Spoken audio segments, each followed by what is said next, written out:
Well, if you are an international student or a temporary worker inside Canada, or even if you are outside Canada and are slightly interested in coming to Canada, then I'm sure you must have heard about Motion 44 or the infamous or the very famous Tr2pr Pathway.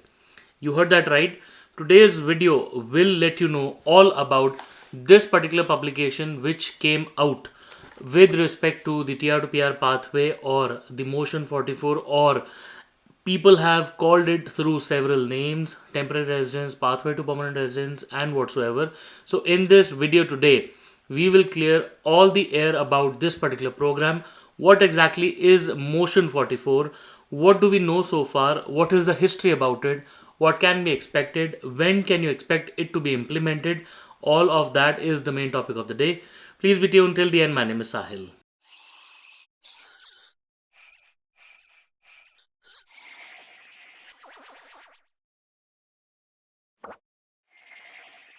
Guys, welcome back. My name is Sahil and I'm a regulated Canadian immigration consultant and I practice in Ontario. My office is here. If you have to get in touch with me, my number is on the screen and the details are there in the description box. More than happy to connect with you. Before we proceed any further, please make sure that you hit the subscribe button and the bell icon because we talk a lot about Canadian immigration.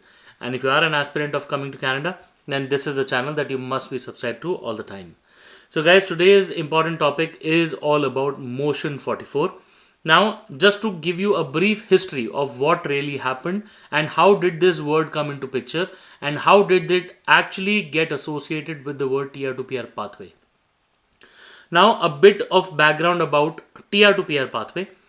Now, during COVID-19, a lot of international students inside Canada were actually struggling for their permanent residence because the federal skilled worker or the Canadian experience class, the draws were either happening, not happening, and a lot of news was around the market where the draws were held, people were not able to get their decisions in time and all of that.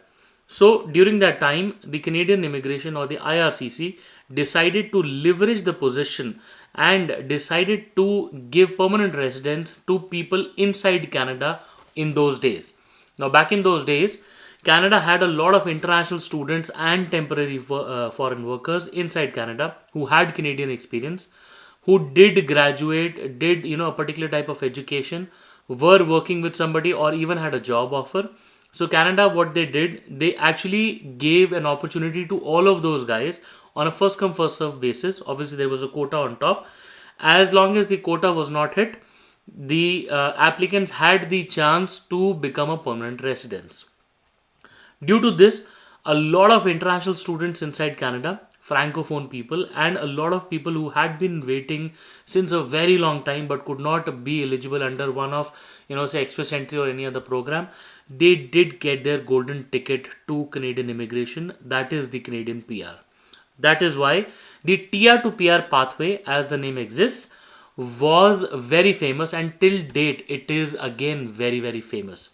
Now, the main thing to note here is that it was a one time program, a public policy sort of a situation where the government said that it is not a permanent program. It means it may not come again, but it's a one time opportunity for these people to get their permanent residency. So, all those people who hopped onto that bus, all those people who were inside Canada during those COVID-19 days, did actually get that golden ticket or the famous Canadian PR under that program of Tr2pr pathway. Fast forward to the month of May 2022.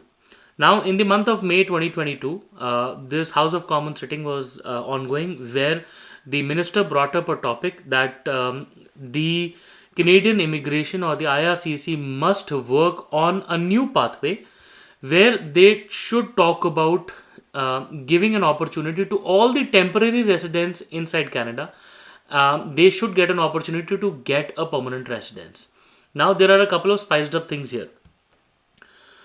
Those temporary residents in Canada could be essential workers, could be health workers, could be francophone communities, international students. Now, what the minister said that the government or the immigration minister should work on a particular program that gives an opportunity to these temporary residents and gives them a permanent program. Now, like I told you, the previously rolled out Tr2pr Pathway was not a permanent program. It was a one-off program.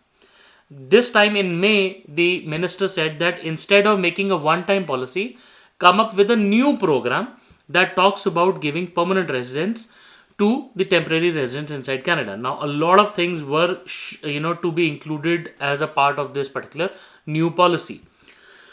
Since this was, still the very beginning, they called it as Motion 44 because it was part of that motion. Okay, now after this, the immigration minister was given 120 days to respond back to these demands and to basically learn from a lot of programs. For example, the Atlantic Immigration Pilot Program or the Atlantic Immigration Program, Rural Northern Immigration Program, the Tr2pr Pathway, which happened in the past. Now, the immigration minister had to gain learnings from all of these, the labor market, skill shortages, and other departments, any other successful economic program. So the immigration minister had to draw learnings from them and then create a whole new program in response to Motion 44. Now, what happened in the month of September is that since the 120 days were coming almost to an end, the immigration minister was supposed to respond to that Motion 44 query. In nature, because it is an opportunity for temporary residents to gain permanent residence. So that word matches with the Tr2pr pathway. So people got confused. People thought that the Tr2pr pathway is coming back. No, it is not coming back. But if you look at Motion 44 or the response to Motion 44, it is still focused at giving a permanent residence pathway to the temporary residents inside Canada. So in a way, because this pathway is for permanent, temporary residents, that is why people are confusing with the name Tr2pr pathway. Apart from all of this, the main topic is that this publication came out and this is the answer to Motion 44 within the 120 days that the immigration minister could give. So we went through the entire kit, through the entire manual that the IRCC published on their website, and seems like there is no concrete program out as of yet. It is in the building, but because the minister was obligated, or actually not obligated, but the minister had to respond back to the Motion 44 request within within 120 days, he prepared a report and he prepared a reply into outlining basically what they have done so far and what they are planning. So this has a lot of information. I would say it is not a pointed information as to what program is coming or what kind of requirements will be there in the new program, but this still gives us a lot of information as to at least in which directions and into which sectors will the IRCC be focusing on. Okay, so without delaying it much further, let's just get into what exactly the contents of the publication are. Now, the publication or the manual that has been released by IRCC talks about a lot of things. Basically, the context of the motion or the text of the motion, then the background of it, the importance of immigration and everything, and then they are talking about the strategy that they are following or the strategy that they have followed. Now, the pillars have been discussed. So the pillars of the strategy have been discussed. I'll talk about the pillars one by one. Now, the first pillar that they've discussed is leveraging the increased immigration levels program. Now, as you know, that Canada works on a 3-year plan every time, right? Now, what they say is that the year 2022, Canada is scheduled to hit 431,000 landed immigrants in this year, which is going to follow with 447,000 people approximately, and then 451,000 people in 2024. What Canada says is that the immigration levels program for the upcoming year will be tabled. So between 2023 and 2025, this levels program will be tabled in the month of November 2022. Now, every year, November month is extremely important because it sets out the tone of the upcoming years. What are the major impact areas? How many people will be invited? What kind of programs is IRCC going to focus on? A lot of that breakdown is given in the in that immigration levels program. This November, which is just about 2 months away, we will get to see what are the what are the sort of plannings and the strategies that IRCC is planning on an overall basis, right? Which could be for citizenship, refugees, immigration programs, temporary programs, and everything. Especially with respect to Motion 44, what they say is that last year about 11% people came through the Tr2pr pathway. So this year, since all the all the intakes are growing, so what Canada wants to focus on this time as well with regards to Motion 44 and response is that they are looking at increasing or magnifying the impact. Okay, a lot of economic immigrants have been brought over. The Tr2pr pathway or the people inside Canada did contribute, so they are focusing on all of these programs. It's not like I said, it's not a clear cut idea as to which program will be leveraged and how many people will be brought over. But what they're trying to say is that the November month will outline particular categories and they might bring in proper dedicated quotas that at least these many people will be brought under this program. Okay, so let's hope that November brings in some important news. What they next have pointed out is that they are also working on reforming the express entry and increasing the flexibility in the immigration selection tools. Now, this part is nothing but reiterating what Bill C-19 is, and then they are saying that when will they try to implement. Now, Bill C-19 basically was released sometime this year. Now, Bill C-19, what it says, it wants to overhaul express entry completely. Until today, express entry was based on invitations as per CRS cutoff, and then 4 programs. For example, Federal Skilled Worker Program, Federal Skilled Trade, the PNP programs, or the Canadian Experience Class. Until today, what or maybe how the draws used to be were like cutoff is 478 or 500. All programs, like all of these categories above 500 are invited for PR.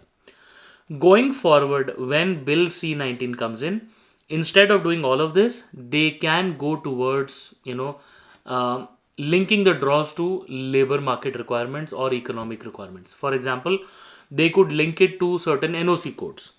They could link it to people from a certain geography, for example, inside Canada or outside Canada. They could definitely link it to CRS points, right? So, for example, people inside Canada with knock codes of truck driver and sales people above the score of 400 are invited for PR. I'm just giving you an example, right? Or could be say people outside Canada or maybe from the Middle East with score above 470, knock codes of IT, right? So 21731 or whatever are invited for PR. Now this time IRCC wants to do this. Okay, this is the change that is expected. What in this note or in this particular this program, what IRCC says is that the spring of 2023 they will have this implementing, they'll have this getting implemented in the spring of 2023. They will have the IT systems at the back end of express entry sorted over, and then they can expect to start doing this. The public consultation or the stakeholder consultations will happen because IRCC is not at liberty to make all the changes as they like. So they need to make the information public, get some feedback, and then implement it. That will be happening in the coming few months, and starting spring of 2023 we can start seeing the action of express entry being changed completely. So the future of immigration is going to change with respect to express entry. The other thing that they said is that reviewing rules around temporary residence, they are thinking of changing requirements around the open work permits. They are considering the possibility of implementing a measure to allow issuing open work permit to family members of say for example temporary foreign workers in semi-skilled or in high-skilled positions, or maybe family members of international students or postgraduate work permit holders. They are considering the possibility of issuing these work permits to everybody. Okay, so they are still doing a risk evaluation as to what will happen and how is this going to impact, but they are definitely also looking at the family reunification angle as well. So because Canada always says that family reunification is important, that is why they are focusing on open work permit. So spousal open work permit is also another area of focus for them as per the response to Motion 44. They want to implement the NOC codes, the new set of NOC codes or the tier based system. As you already know that November 2022 is going to see a complete change. So NOC 0AB is going to change to tier based 0, 1, 2, 3, 4, 5. They're all going to change, right? So make sure that your new tier based NOC codes are in line and you've already identified them. The next thing that they say is that foreign qualification recognition process improvement is going to happen. They're going to create, the foreign qualification recognition, the whole setup or the whole arrangement to help people get it, in a more faster and a more helped out way. They are going to focus on that as well. Then they're also looking at enhancing the Agri-Food pilot program. Now, if you already know that Agri-Food pilot basically focuses on people working in agriculture or food like butchers and everything. It's scheduled to end anytime in May 2023, and this time they're looking at improving that, probably extending the pilot by another 2 years, and also looking at opening the kind of people who are given, people who do not have probably the job offers as well. So they're looking at other possibilities. So some changes are expected to happen in the Agri-Food pilot program as well.